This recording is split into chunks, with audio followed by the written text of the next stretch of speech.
Western alienation, separatism, Wexit. The idea of Alberta's autonomy has been around for almost as long as the province itself. But where does it come from, and why in the last decade has it been gaining support and structure? Well, here to help us explore this is Matt Solberg, a partner at New West Public Affairs and a fellow person from Brooks, Alberta. So great to see you this morning and to meet you, Matt. Yeah, great to be here. Listen, we've heard talks of separatism in Alberta before. Some of our viewers are going to remember back to the 80s and the let the Eastern, you know what's, freeze in the dark bumper stickers on the cars. But I think a lot of Canadians don't understand where this sentiment and this resentment comes from and why there's this generational mistrust of the Liberals. Can you explain that for us briefly? Sure. Well, I think some of it's cultural. I think Alberta as a province was born was born about 100 years ago without having access to resource rights that other provinces did. And I think over the years, various issues have flared up where it's been a bit of a reminder to Albertans that perhaps we don't have quite the same deal in Confederation that other provinces have, or perhaps at least that's the perception. And so I think it comes back to policies that many Albertans feel are impacting our ability to grow our economy, create jobs, and get our resources to market. Okay, well, we've seen Premier Smith talk about, Alberta Premier Smith talk about a national unity crisis if Alberta's wishes aren't met by this next Prime Minister. So what's different about the separatist conversation this time around that we haven't seen before? Well, I think you add on the fact that this will be, the third election coming up here, where there's a lot of campaigning left to go, but if trends hold, where Albertans may not get the federal government that the vast majority of Albertans vote for. And so I think that's part of it. I also think that the existential threat that our country faced in the form of threatened tariffs from the United States adds a level of urgency to all of this. And then, you just look back a couple of years over the COVID years and the activation that we saw from angry Canadians around that. And I think we're just setting ourselves up for, as the Premier called it, a bit of a crisis here in our country. There's always been this talk, of wanting what Quebec has. I'm going to get you to clarify that a little bit further, but what Quebec has that Alberta does not is voting power. Quebec has 78 seats, Alberta has 37. How are they going to accomplish this without the leverage of representation? They just don't have the same voting power out here. No, and that's fair. We don't have the same population. We don't have the same number of seats in the House of Commons, but I think our country was built on a deal that shouldn't necessarily matter.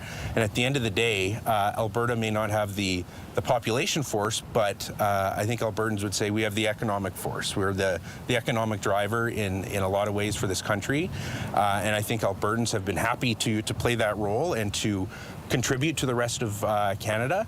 But it's not lost on us that without Alberta, the rest of the country would be in a much weaker position. So I think that plays a big role in this, is understanding that when it comes down to dollars and cents, Alberta has a lot to work with. They're putting a lot of dollars and cents in, and they want more say. Is that a fair way to say it? Okay. The latest numbers from Nick Nanos out just this morning show that the lead has narrowed again. There's just 5 points again between the Liberals and the Conservatives. So if that's the case, what kind of reaction can we expect if there is a Liberal win in this next election?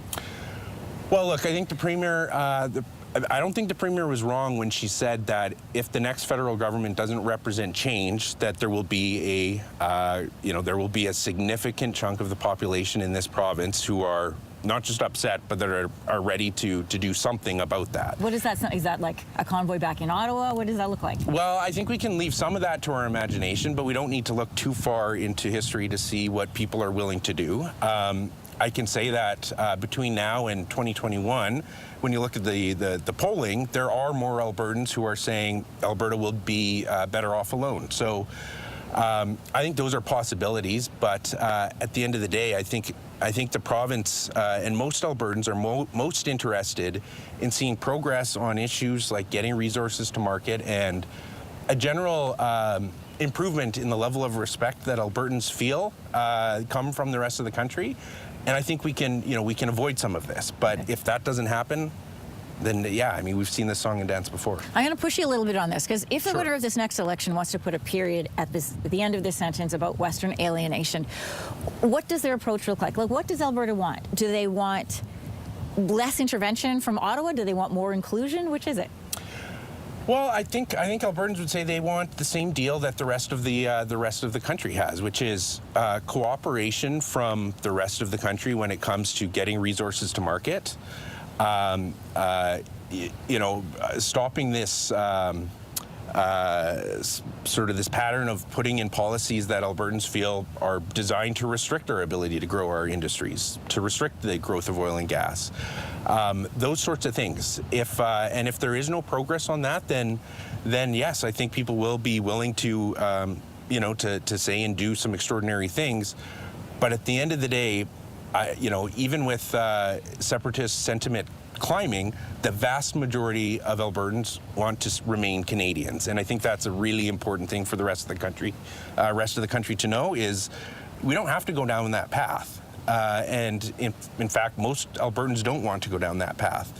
So let's work cooperatively to make progress on some of the issues that are stoking the sentiment amongst that growing but still minority population in the province. I just want to ask you before we let you go, Matt, what does that look like on a practical level? Because that spectrum of alienation and the feeling of what to do about it is pretty broad. There's people who are, you see them online now talking about 51st state, let's join America. You talk about other people who said, let's form a coalition, BC and Saskatchewan, see if we can make this a go on our own. And people who are saying we got to figure this out with the government that we have and stay in the country. Yeah. What practically does that look like for Alberta? Well, I think the single biggest thing would be progress on pipelines. Okay. If we can see that, I think a lot of this gets sort of put to bed. A month ago, there seemed to be a national consensus that this is an issue of national importance, progress on this. I think Albertans are hoping that level of urgency remains.